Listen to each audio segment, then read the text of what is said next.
The next tense is past tense. The first tense in past tense is simple past tense. The formula is subject plus verb in the third form.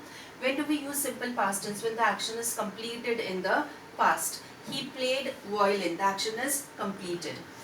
When we have to make the sentence in the past, we have to change the verb into past tense by adding ed to it. Play becomes played, dance becomes danced. There are certain irregular verbs which are not going to change. For example, come, come, come. Come will remain come in the past tense also, and the past participle also will be come. Eat, it will become ate in the past tense, and the past participle will become eaten. Go will become went in the past tense, and the past participle will become gone. The example for simple past is he ate an apple. Next tense is past continuous tense. The formula is subject plus was or were depending on the subject plus verb in the ing form. Now, when do we use past continuous tense? Unfinished, ongoing actions in the past, finished actions. For example, when the phone rang, she was writing a letter. That means the action has started in the past. When the phone rang, that means at the time of ringing the phone, she was writing a letter. Next is we were sitting outside while the planes were flying overhead. Again, the action is unfinished. With I, he, she, it, we have to use was. These are all singular subjects. With you, we, they, we are going to use were because these are all plural subjects. Next tense is past perfect tense. The formula is subject plus had plus verb in the third form. That means past participle form. She had met him before the party. The plane had left by the time I got to the airport. In both the cases I am using had followed by the past participle verb. Whether the subject is singular or whether the subject is plural, we have to use had followed by the verb in the third form. Next is past perfect continuous tense. The formula is subject plus had plus been plus verb in the ing form. Now, when do we use past perfect continuous tense? When the continuous action in the past before another finished action.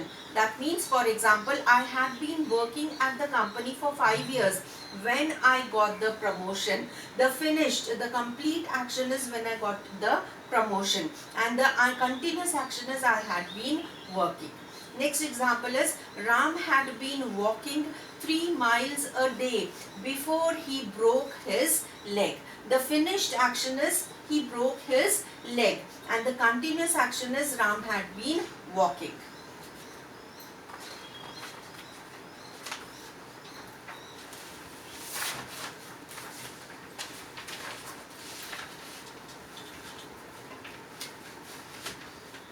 The next tense is future tense.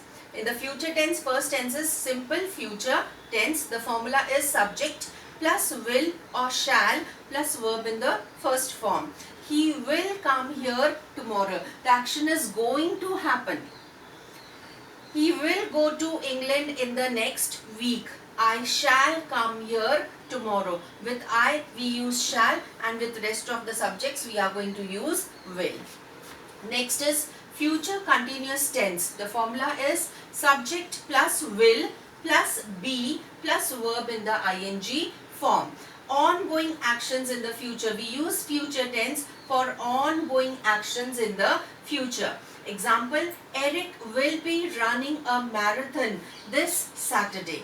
Next is they will be making preparations for their exams. So these are all ongoing actions, and the final action is going to happen in the future. Next tense is future perfect tense. The formula is subject plus will have plus verb in the third form, that is past participle. We use future perfect tense with completed actions in the future. For example, mom will have cooked our favorite meal. So we hope the action is completed in the future. The next is the plant will have grown by then. The last tense is future perfect continuous tense. The formula for it is subject plus will plus have